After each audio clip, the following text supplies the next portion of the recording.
क्या आप जानते हैं कि दुनिया में सबसे ज़्यादा पैसा मुसलमान दान करते हैं?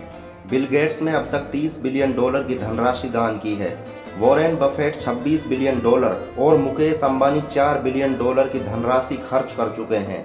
लेकिन आपको ये जानकर शायद हैरानी हो कि मुसलमान हर साल 1 ट्रिलियन से भी अधिक धनराशि दान कर देते हैं और ये आंकड़ा कई सालों से लगातार बढ़ रहा है। ये धनराशि इतनी बड़ी है कि इससे कई देश खरीदे जा सकते हैं। मुसलमान हर साल 1 ट्रिलियन की धनराशि ज़कात के रूप में दान करते हैं।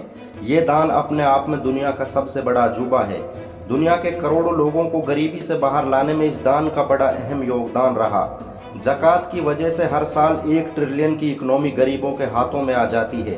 बैंकों और घरों में रखा रुपया बाजारों में पहुंचकर दुनिया की अर्थव्यवस्था को आसमान पर पहुंचा देता है।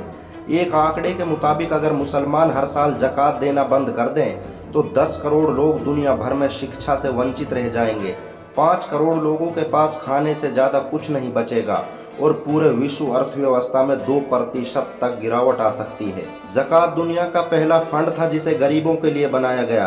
कुरान ने दुनिया में सबसे पहले मनी लिक्विडिटी के सिद्धांत को पेश किया और पैसों को एक हाथ में इकट्ठा होने के खिलाफ एक व्यापक आंदोलन चलाया। सऊदी अरब, मलेशिया और पाकिस्तान के अलावा 47 देश ऐसे हैं जहां ज़कात वसूलने का काम खुद सरकार करती है। इस्लाम ने हर मुसलमान को जो साहिब निसाब है उसे हर साल अपनी कमाई का 2.5% पैसा दान करने का आदेश दिया ताकि अमीरों और गरीबों के बीच की खाई को कम किया जा सके। ज़कात दुनिया का वो पहला टैक्स था जिसने दुनिया को ये कॉन्सेप्ट दिया कि पैसों पर सिर्फ आपका हक नहीं है बल्कि आपके आसपास के गरीब और कमज़ोर लोग भी इसमें हिस्सेदार हैं। इस्लाम उन पैसों को गरीबों में बांटने का आदेश देता है और यही आदेश ज़कात के नाम से मशहूर है। मुसलमानों ने ज़कात के द्वारा कई क्रांतिकारी काम किए। उन्होंने बड़े पैमाने पर ज़कात का इस्तेमाल गुलामों को आज़ाद कराने के लिए किया। 16वीं सदी ईस्वी तक ईसाई देशों में गुलामों को रखने की परंपरा थी। मुसलमानों ने इसी ज़कात की मदद से लाखों लोगों को आज़ादी मुहैया कराई। हज़रत अबू बकर सिद्दीक रज़ियल्लाहु अन्हु इस्लाम के पहले खलीफा थे जिन्होंने ज़कात को वसूलने का निज़ाम बनाया। हज़रत उमर की दौर हुकूमत में यमन के मुसलमान इतने अमीर हो गए थे कि वहाँ कोई ज़कात लेने वाला नहीं रहा। इसके बाद यमन के मुसलमानों ने अफ्रीकी देशों को ज़कात देना शुरू कर दिया। MBC के सर्वे के मुताबिक ब्रिटेन में मुसलमान आज भी यहूदी और ईसाइयों से ज़्यादा दान करते हैं।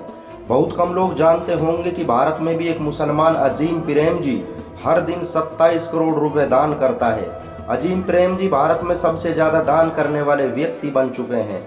मुसलमानों ने ज़कात के पैसों से शिक्षा और स्वास्थ्य सेवाओं में बड़े कारनामे अंजाम दिए। भारत में बहुत से शिक्षा संस्थान ऐसे हैं जिनका संचालन ज़कात के पैसों से किया जाता है। दुनिया भर में 10 लाख से भी अधिक स्कूल ऐसे हैं जिन्हें मुसलमान ज़कात के पैसों से संचालित करते हैं। इन स्कूलों और मदरसों में गरीबों को मुफ्त में शिक्षा दी जाती है। दुनिया के मशहूर अखबार गार्डियन के मुताबिक ज़कात गरीबों तक सही से पैसा पहुंचाने वाला दुनिया का सबसे बेहतरीन माध्यम है। आपको ये जानकर शायद हैरानी हो कि यूनाइटेड नेशन का ह्यूमन राइट्स कमीशन जितना पैसा इंसानियत के नाम पर खर्च करता है उससे 50 गुना ज़्यादा पैसा मुसलमान ज़कात के रूप में दान कर देते हैं। दुनिया में एक मुश्त सबसे ज़्यादा पैसा दान करने का रिकॉर्ड भी एक मुसलमान के नाम है। इस्लाम दुनिया का वो पहला धर्म था जिसने आर्थिक भेदभाव के खिलाफ सबसे पहले आंदोलन किया। इस्लाम वो पहला धर्म था जिसने साहिब निसाब और शरीयत की नज़र में अमीर लोगों को अपनी जमा पूंजी का 2.5% दान करने का आदेश जारी किया। सोने चांदी से लेकर बैंक अकाउंट और कारोबार में लगे हर पैसे पर ज़कात निकालना फ़र्ज है। दुनिया में मुसलमान ज़कात के रूप में हर साल अरबों रुपए दान कर देते हैं। ज़्यादातर रमज़ान के महीने में लोग इस चैरिटी समारोह को अंजाम देते हैं और इस तरह गांव, कस्बों और शहरों से होते हुए ये दान दुनिया का सबसे बड़ा दान बन जाता है। अगर आप ज़कात को दुनिया का सबसे बेहतरीन दान मानते हैं तो हमें कमेंट करके ज़रूर बताएं। अगर ये वीडियो आपको पसंद आई हो तो हमारे channel the rise of Islam को सब्सक्राइब करें, वीडियो को लाइक शेयर करें, कमेंट करके हमें ज़रूर बताएं। बेल आइकॉन दबाना ना भूलें।